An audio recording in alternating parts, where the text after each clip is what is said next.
Welcome back to my YouTube channel. My name is Luke from Astro Awakening. Happy astrological new year. The sun is moving into 0 degrees of Aries, and that signifies the equinox, equal night, equal day, the rebalancing of the zodiacal year, the beginning of a whole new journey through the 12 signs of the zodiac, beginning with Aries, 0 degrees of Aries. So in this video, it's a short little video, and I'm going to do a three-parter because there's a lot to cover, but I find that the attention span of people this day and age, especially with busy lives, it's just harder to sit through the longer content. So I have a tendency to give a lot and really just unload when I turn in and I tune in and I channel. Sometimes it's hard to stop. So I'm going to be mindful of that in this video. Keep it short for you guys. What I'm going to do in this video is I'm going to break down the ingress chart for 0 degrees Aries. When the sun crosses that northern declination, right? It's passing the equatorial plane from southern declination into northern declination. So we're going to see less and less light during the day in the south, more and more light during the day in the north. And because we are at 0 degrees of Aries, we're birthing a new astrological zodiacal year for the tropical Western system. Different if you're looking at this from a Vedic perspective or the sidereal zodiac, it's different. So I'm not going to really go into that. Now, everything that begins has a birth chart. Everything that's new, everything that's birthed, everything that's born, everything that starts, if we know the date and time and the location, we can cast a chart. So that's called for the Aries ingress, the ingress chart of the equinox. Okay, so when we look at this, we can understand symbolically the types of themes that are going to be important for us collectively as we move through this whole entire year. And also importantly for the first 3 months as we move towards the solstice, which is the next sort of quarter turn that we make and the adjustment to this cycle of the year. So in this video, I want to preface this by stressing the importance of not necessarily applying this specifically and individually to you, but more of a broad sort of stroke of what we can understand symbolically and what is being called for us. When it comes to specifics, there is a lot of astrological sputum in the social media realm, and some of it's useful, some of it's really brilliant and helpful, and a lot of it's sputum or flotsam or crap, really. And you tend to get a lot of people suggesting that because there are certain astrological alignments in the great cosmic clock, that's going to mean something for certain signs. And that's a really broad, generic, non-specific way and a really lazy way to sort of think, well, what's that going to mean for me personally? So the way to think about it is this. You have your own set of unique individual cosmic antennas and receivers. Okay, so they're designed in a certain way based on your soul's journey up until this moment. Okay, and how do we understand your unique transmitters and receivers? We look at your blueprint, your birth chart. And because every single birth chart is uniquely different from the next based on time, location, and date of birth, even twins share differences in their charts. We all have different ways in which we interact with, ourselves, one another, and the world around us. And then how do we fit into the big cosmic soup of the evolution of consciousness that we seem to be partaking in here? And when we just look at these types of astrological alignments happening up in the sky clock, and we sort of broadcast them across certain signs, cardinal signs are going to experience this because there's an eclipse in Aries sort of thing. We're sort of really being lazy in our interpretation of the individual understanding of what that could mean personally. So I want to be just letting you know that what I'm suggesting is large symbolic, sort of themes. If you really want to specifically know, how this year ahead or these eclipses that we're going to have are going to impact you personally, you must look at it in relationship to your own blueprint and your certain unique astrological antennas, your transmitters and receivers set up in a certain way to interact with certain frequencies and vibrational sort of experiences. And when there are certain cosmic events happening that correlate to the types of realities we can experience, then if that's going to be personal and impactful for you individually, it depends on whether that's interacting with you personally. And the birth chart's the only way to know that. On a sort of broader sense of an idea, especially when it comes to eclipses, because they tend to fall in certain axis within our chart across certain polarities within the zodiac. So at the moment, the North Node's in Aries and the South Node's in Libra. So you would look to your Aries Libra house axis as the areas where the themes associated with the eclipses could tend to unfold. And that's going to be different for everyone. There are 12 possible scenarios. And then taking that even further and making it more specific, you would look to any particular planetary alignments happening at significant degrees. And taking that even further, then you would apply it to your own progress chart, your solar arc chart, your cycle charts, your perfections. There are so many different dynamic timing techniques that we use in astrology to create this sort of overall picture or story or narrative that's unfolding. And then you can fit in things like the eclipses and sort of see how they may release or experience certain energetic themes.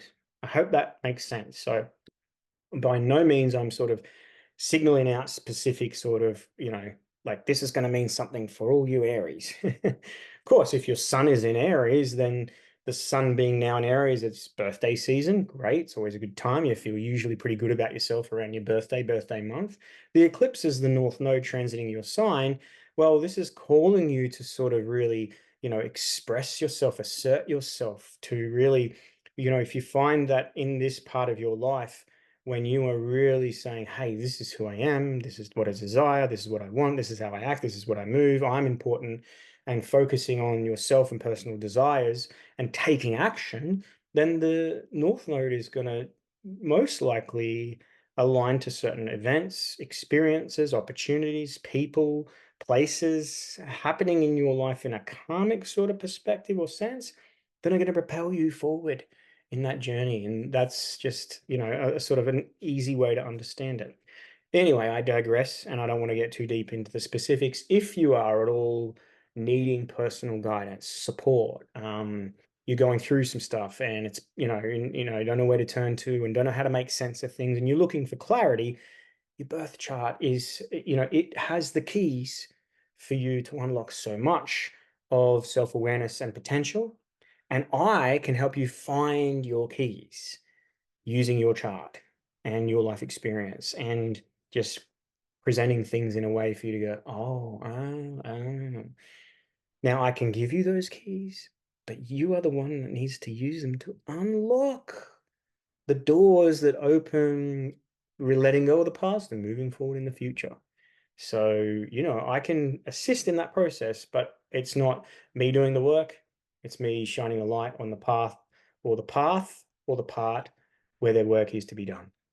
So on that note, let's take a look at the ingress chart. Now, I'm going to really try my best to use these uh, little markers. There's pencils with zoom that you can move. So yeah, here is the sun. Okay, and it is in 0 degrees Aries. Now, this ingress chart for, I guess uh, more ways to tie this into us as a collective. I've set it for Greenwich in Kent in the UK under Greenwich Mean Time.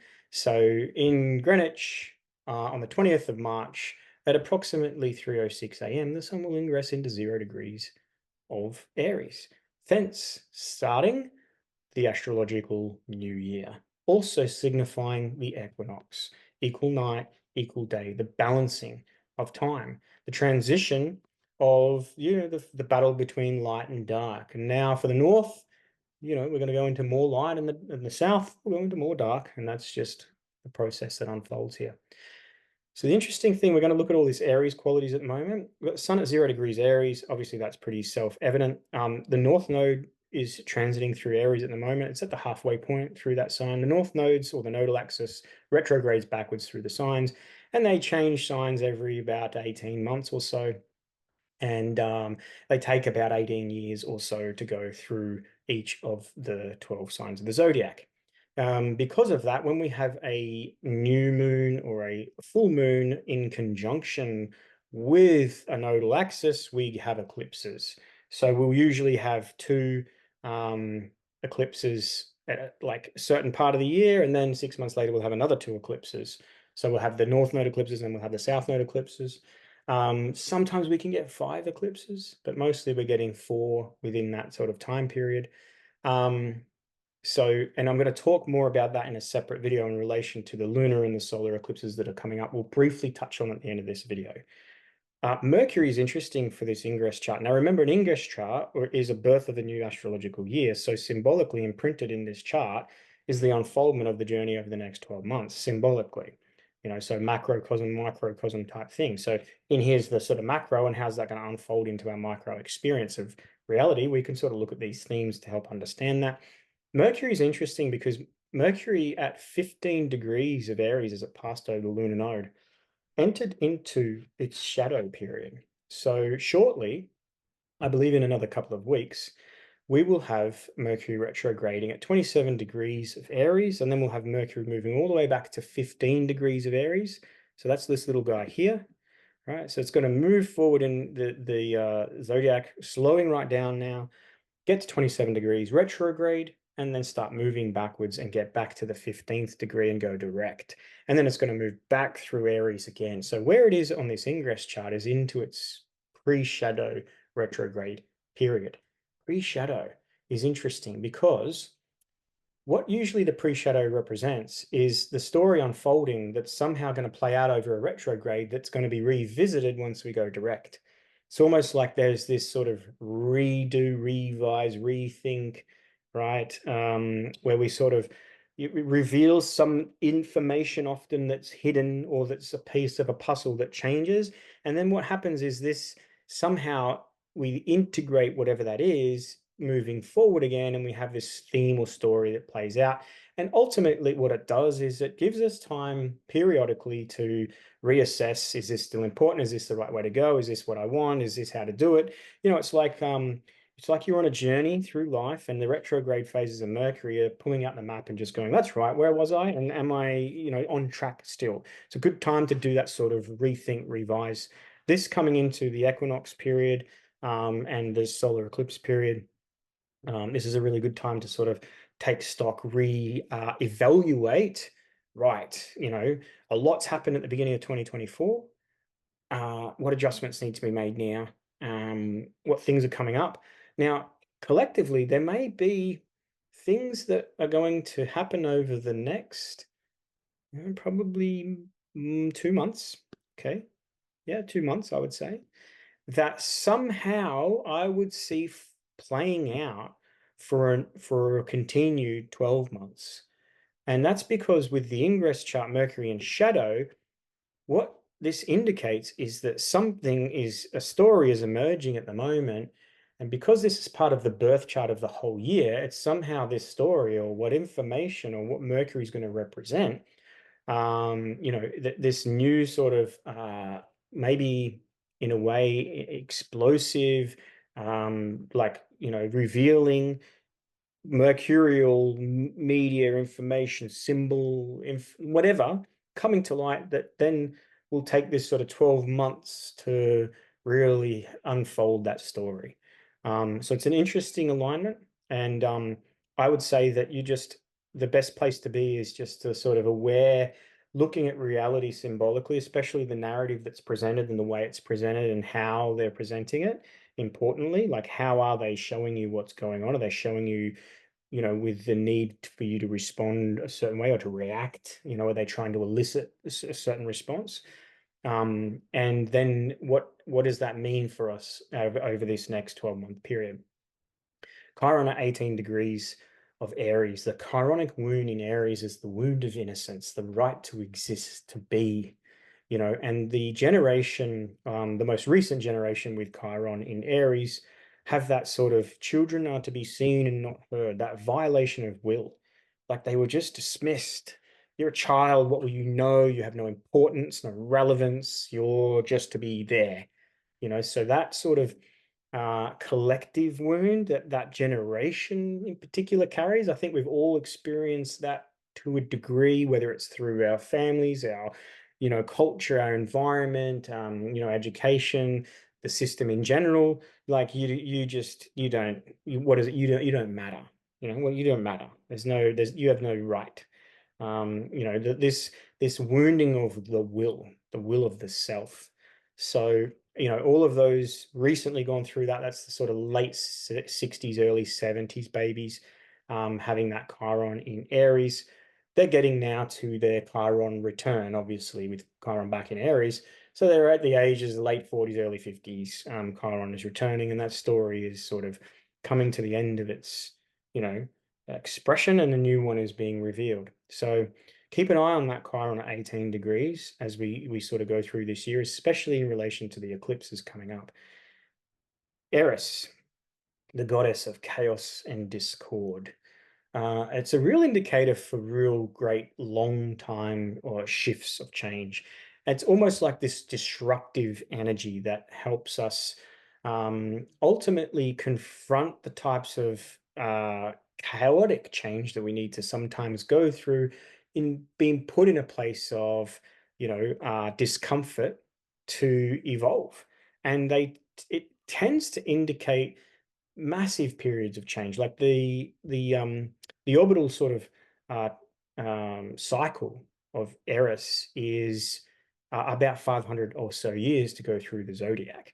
So, major shifts can be associated to watching Eris through the different signs. The interesting thing about Eris, Eris, and in certain occult and symbolism and things, the vowels are interchangeable, especially the I and the A. So you could say Eris is errors, as in era, as in ERAS, is the same as ERIS. And who do we have recently? A very swift moving energy that went worldwide and is still ongoing. Taylor, tailing, telling us a tale, right? Or tailing is in the tailor, right? Is sewing something. The swift, right, is something that's happening very swift. And in other words, bringing about swift eris, chaos and discord, disruptive energy. So the interesting thing about eris in relation to this chart is, and this is eris here as a little anchor, sorry, that's Chiron, sorry, I should be using this little thing. I'm not good at this stuff. Is the solar eclipse in April. April the 8th, 9th, there's solar eclipse in Aries at 19 degrees. So it's really close to a conjunction with Eris. So, there's a lot of reasons to think that we could be moving into a very disruptive period of chaos and discord. And I want to touch on that really briefly in this video, but we'll get on to other things first. So that's the Aries quality here. Now, the interesting thing about Aries is Aries, we know, is ruled by the planet Mars. Here is Mars. Okay, I'm going to do that again because I've made a mess of it. Let me rub that out. Oh, that's a bit more efficient in this. Here we go. Let me just do it this way. There's Mars. Mars is in Aquarius. So as we move into this ingress chart, and Mars ruling not only Aries, Scorpio, co-ruling that with Pluto, but also ruling the North Node at the moment, trial by fire through Aries. So we look at Mars as a real indicator as the types of themes and qualities that we can, that are being called upon us in order for us to take this sort of new action, which Aries, cardinal fire, right? Aries is cardinal fire. It's all about how we act impulsively or through our will, or, and how we respond and how we react. Action is one of the key themes of Aries. There's not much thinking going on. There's just do it. Okay, I will. I'm up. Right. So they're the first to sort of put themselves forward. They've got that pioneering quality, pioneers go where no one's gone before, because Aries is like, yeah, that's it. That's the ram. So the ram is a symbol of someone that's headstrong or that moves headfirst into things. So in order for us to be taking action with this ingress chart, what type of action and how do we take our action? We look to Mars. Mars is in Aquarius. Aquarius is objective. The opposite sign is Leo, which is subjective. Me, my, I, this is I am the center of this world, right? Focused energy in the centered down here. Leo, the heart, it's like centralized energy. Aquarius is the hey group. I don't matter so much. We matter, right? So moving from the I or the me or the we to sorry the me to the we. Now, objectivity is taking the self out of it. And what that allows us to do through Aquarius is see idealistically, see futuristically, see things as they should be or they could be, see things in a sense of equality, equanimity, right? So if we look at the world, what's happening with this ingress chart is we're being called to respond objectively. So whatever's going on and whatever comes our way this year, we've got to really take the high road and be, act from our future self, right? And we, the people, and I'll come to this as well with Pluto into Aquarius, we, the people, have to be the ones to evolve, to change. We're here to save ourselves. We're here to empower ourselves. We are the ones. We are the world. We are the children. We are the ones to make a better place to let them live in. Like all of that idealistic sort of utopian type thing. That's us, right? Now we're moving away from centralized power, corrupted power into power of people. But in order for us to, respond, because there's very good reason as to feeling like we could be triggered, with Chiron on the eclipse, we could be triggered, our wounding could be triggered, our sense of violation could be triggered, our right to exist could be triggered. That hurt where we feel like a sense of a loss of, our innocence could be triggered. And we're being called to rise above the hurt response and heal from our heart and choose the ideal way.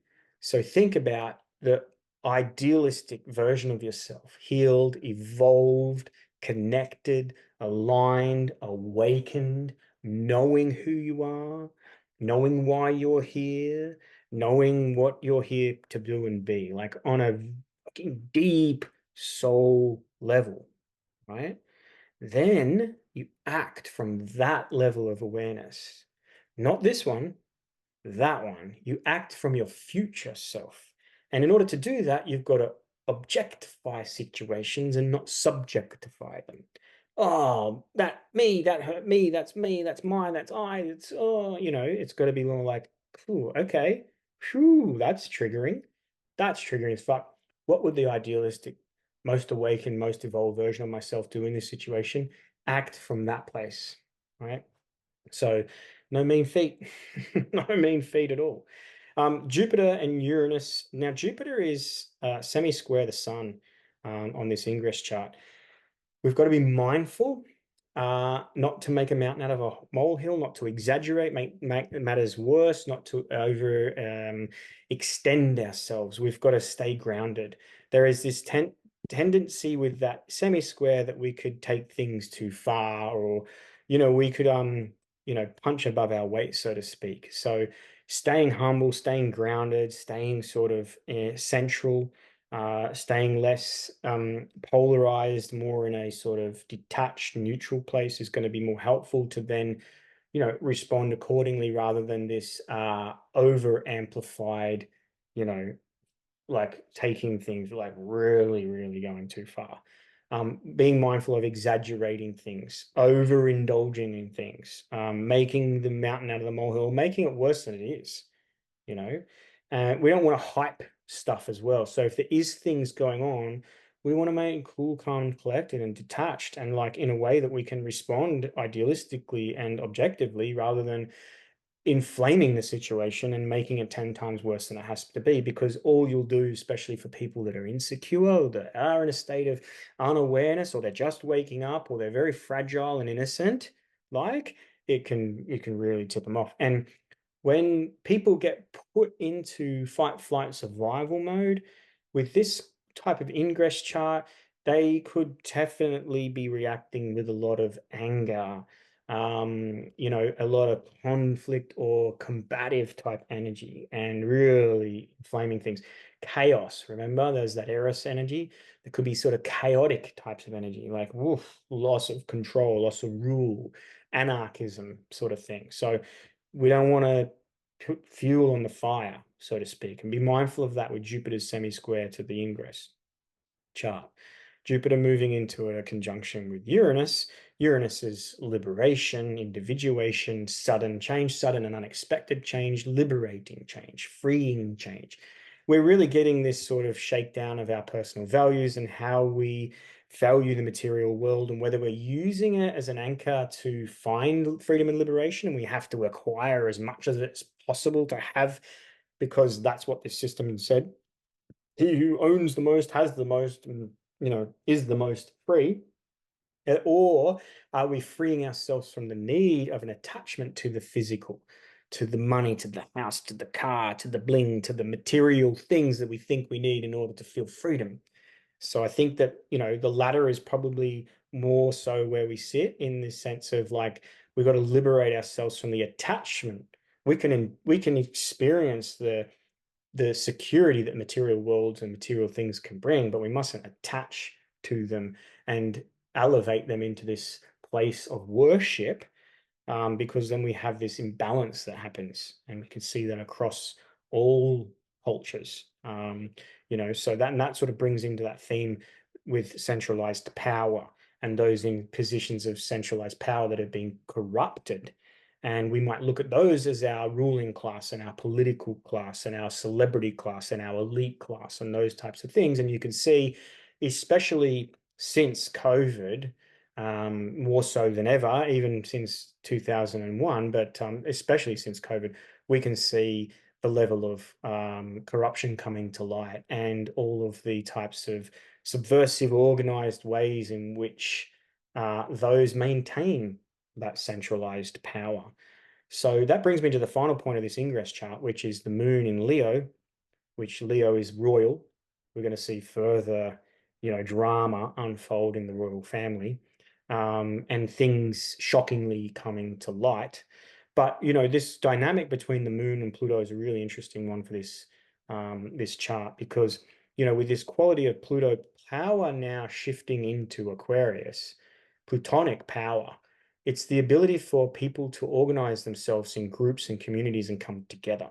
What we've seen with Pluto in Capricorn is the shadow aspect of those in power, especially governmental power, how they have organized in the shadows and in the dark, right, to create more systems, Capricornian control systems of control and power. And they've used the shadow archetype of Capricorn through Saturn, which is fear, in order to maintain that, or at least empower that aspect. And that was a lot of COVID.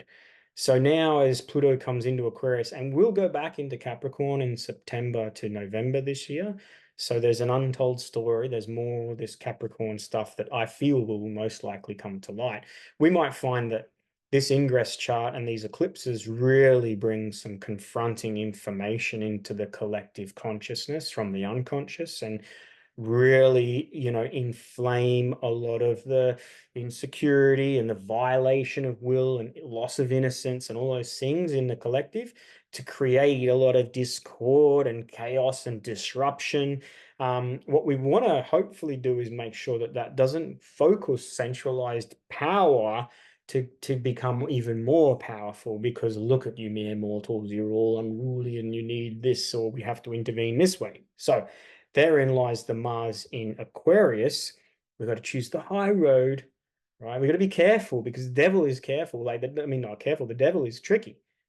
And, they're going to present, it's not what happens. I just want to stress this, right? It's not what's going to happen. What's going to happen? What's going to happen? What's going to happen? Here's the way you deal with what's going to happen.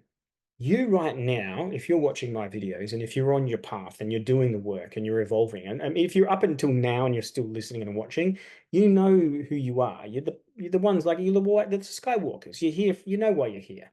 You know all this system's bullshit and corrupt, right? You know. So you know why you're here, right?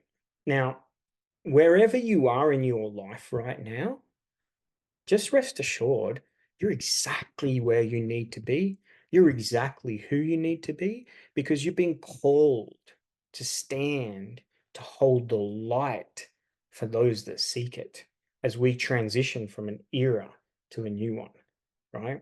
You know, and maybe you're not clear on what that looks like or your entire role to play, but you just know there's more. We're here for more. This isn't it. This isn't how it's supposed to be, right? So wherever you are right now in your life and whatever you're dealing with, and whatever you're going through, wherever you live, whatever job you're doing, whatever, it doesn't matter. You're exactly where you're supposed to be because your soul led you to that point. Yeah, maybe there's work to be done. Maybe there's healing to be done. Maybe there's all that stuff to be done. Okay, cool, cool. But you're where you're meant to be. So then if you're exactly where you're meant to be, it doesn't matter what happens. What matters is how you respond to what happens. And herein lies this predicament, right? How do you respond to what's going on? Because things are going to change. They could be changing unexpectedly. They could be changing chaotically, right? They could be changing in a really volatile way. Cardinal fire, volatility, ooh, flames, fire, shock. Whoa, shit. Act, move, let's go, let's be, let's do it, right? So it's not that you've got to be concerned about. It's what the powers that be are doing to try and get you to respond a particular way, a certain way. So they'll present it in a certain way to trigger you in a certain way to elicit the response that they want. Problem, reaction, they've created the reaction. Now they have their solution. How do we deal with that type of Hegelian dialectic, problem, reaction, solution? Right, problem, people are catching the COVID. They're dropping dead in the street. Reaction, lockdowns, mandates, masks. Solution, inoculation. So how do you stop that process? Problem, you can't stop the problem. They're going to hijack whatever's going on. Maybe they'll create problems, or maybe they'll hijack things that are already just part of reality, like nature, right? And it's the reaction part that they want. That's what they're feeding off. You have to choose the high road. You have to choose your response, how you respond, rather than impulsively reacting from your hurt. You've got to choose how you respond. And that is the work, right? Choose from the idealistic, futuristic, best, top, fucking most evolved version of yourself. Be that person and show up as them. And now you've disrupted their process of control and how things work.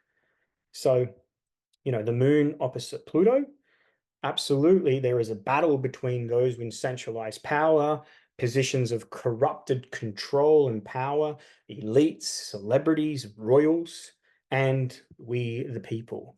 Now, they're going to keep staying in power and control when we keep giving it to them and handing it over and going, oh, help us, protect us, save us. Oh my God, they can't do that. Or, reacting with anger and violence to the very thing, right? It's like playing into their hands exactly. You don't want to do that.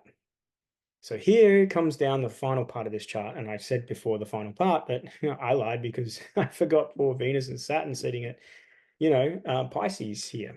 And Saturn here is teaching us, always teaching. Now, like Jupiter gets the sort of like Jupiter teaches us through the expansion of knowledge and awareness and bringing us new experiences and taking us out of our known and into the unknown and bridging the horizon, like going outside of the self, exploring an adventure. Saturn teaches through challenge and adversity and difficulty and restrictions and limitations and needs us to be responsible and act and be disciplined. So our lesson, right, we're always being taught this lesson as we're going through Pisces, where he's teaching us the lessons of Pisces, universal brotherhood and sisterhood, right? Also compassion and empathy, right? When people are reacting out of anger, right? we've got to show compassion. Why are they angry? Because they're hurt. Anger is a way for them to avoid feeling hurt, so they're fucking angry instead. So if you can see it from that level, you can apply the lesson, teach what wisdom is coming through Saturn, which is compassion for people. So you don't inflame the situation or engage in the type of conflict or, us versus them or they. You become the very thing you resist or oppose in frequency. So when you enter, engage in the conflict with it. And then also, how do we overcome our fear of a loss of control? Because with Pisces, we've got to learn to let go. It's the last sign of the zodiac. This is the karmic endings and undoings and the full release. We've got to surrender into the faith in, hey, there's something else going on here, and we just got to let go and let it unfold. How do we confront the fear of loss or the fear of letting go or the fear of even grief? Because when things really end, I think that can come with a lot of heaviness associated to it. Well, Venus side by side is saying, hey, love is the way. Love yourself, love your brother, love your sister, love one another. And you can see what's happening. What do people need when they're hurt, when they're upset, when they're vulnerable, when they're insecure, when they've been violated, when their innocence has been stolen? They need love. They need unconditional love in Pisces. Venus is at its highest exalted expression. Love is at its highest expression in Pisces. Universal brotherhood and sisterhood. We're all fucking one, right? So don't forget that this year. You're going to be tested on that, right? You're going to be tested on that. Now, just briefly, I did promise a couple little things with regards to the lunar eclipse and the solar eclipse. The lunar eclipse is a full moon on the south node of the moon, right, in Libra. So this is about peace and finding peace, balance, harmony, beauty. How do we do that?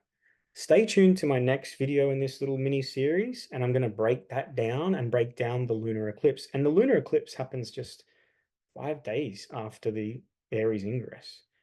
And then 2 weeks after that, the solar eclipse, 19 degrees, North Node, Chiron, Sun, Moon together, all in Aries, conjunct Eris, right? This solar eclipse, with a lunar eclipse, we tend to be releasing internally.